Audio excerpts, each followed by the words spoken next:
for today, Chuck Kohler, who survivor of Pearl Harbor. Chuck. Thank you. Thank you.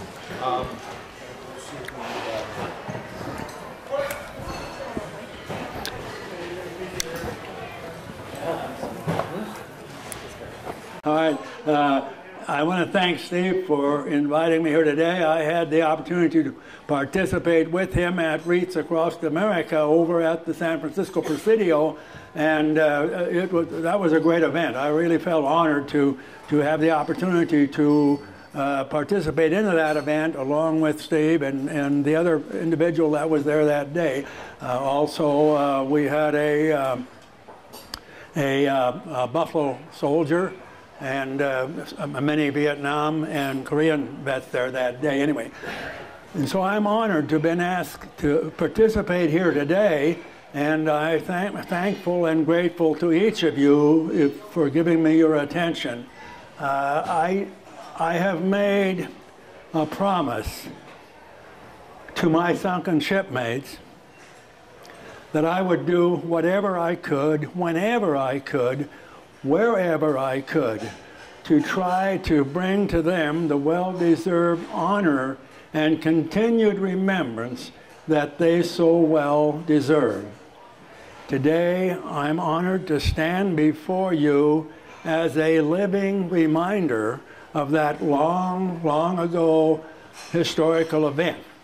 Also, I'm honored to be here as a standing and speaking representative of over 2,400 other military individuals who, because of that 2-hour event, have been unable to stand or to speak for themselves for over 70 years past.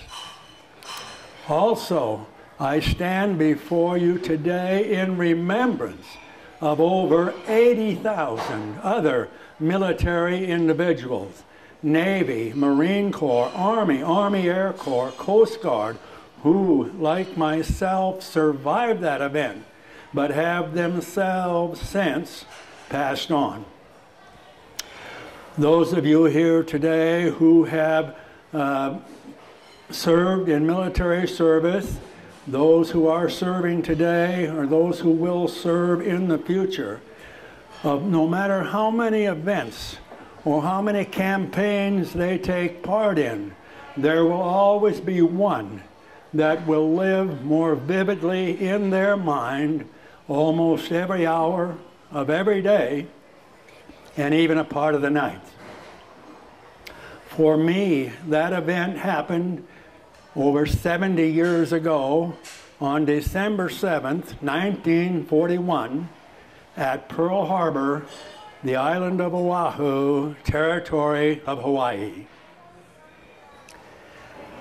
I had enlisted in the United States Navy in April of 1941, which was about 2 months and 1 week after my 17th birthday. I had completed my basic training and additional training at Naval Training Center on the shores of Lake Michigan, and then also aviation fuselage repair, Detroit, Michigan, sent to San Diego, California for further assignment. I ended up aboard the USS Lexington. Believe you me, for a farm boy, now that's one big piece of equipment.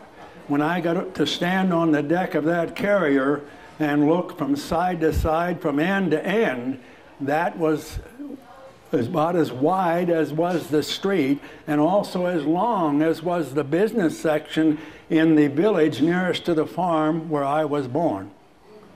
I thought, well, boy, this is going to be your home for the next few years.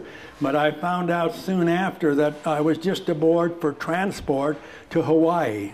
Here was this farm boy going to Hawaii. Man, now I'm getting excited. We were at sea for several days. They conducted many takeoff and landing operations on that aircraft carrier. We finally arrived at Pearl Harbor, docked over on the Pearl City side of the island, which was the opposite side from Battleship Row. I had my envelope, my orders to report to Aerial Patrol Squadron VP 23.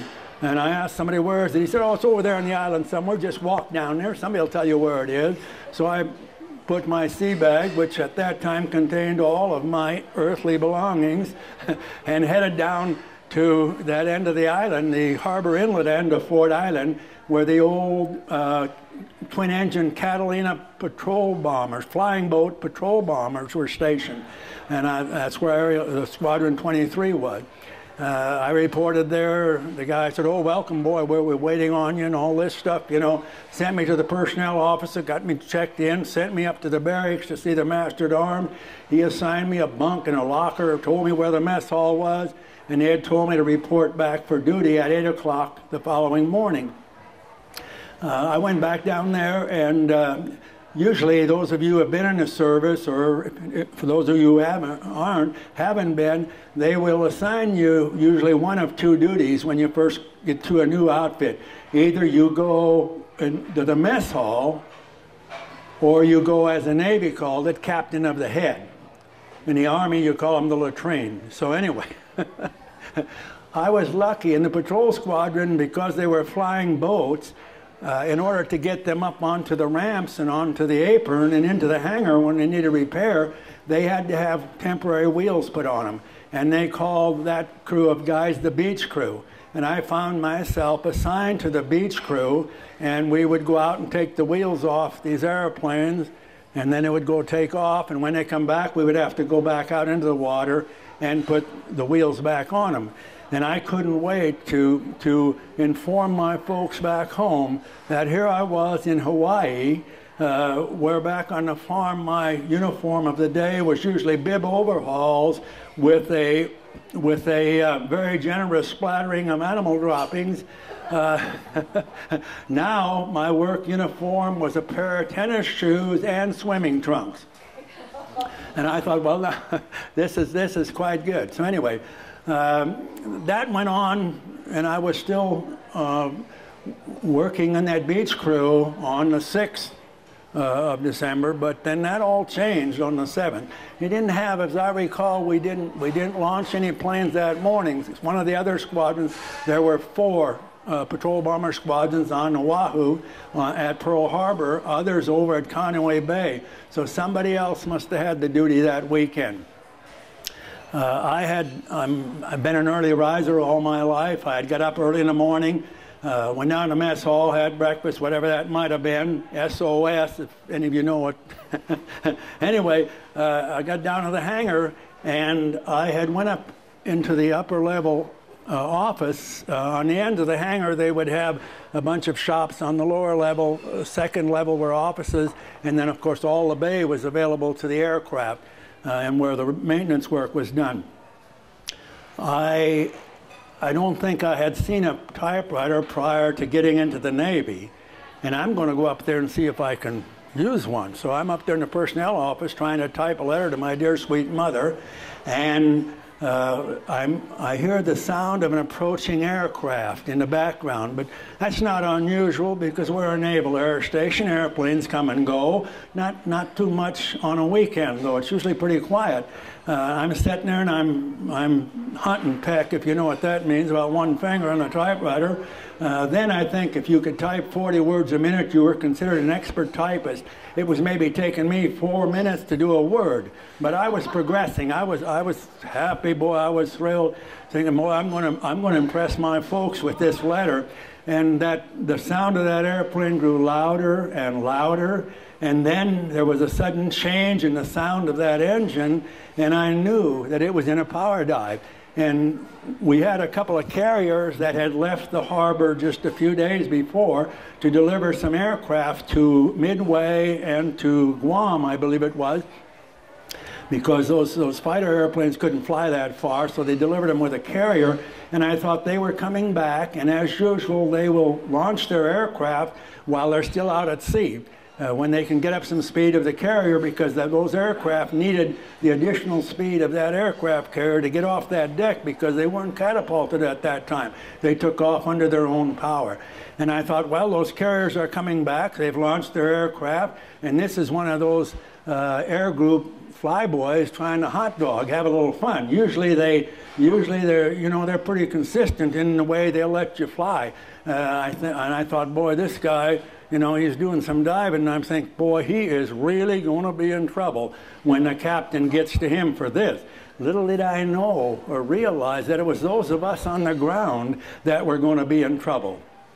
Suddenly, and almost simultaneously, there was a tremendous roar, and bomb fragments, explosion debris, and window glass came crashing through the window to the back of my head.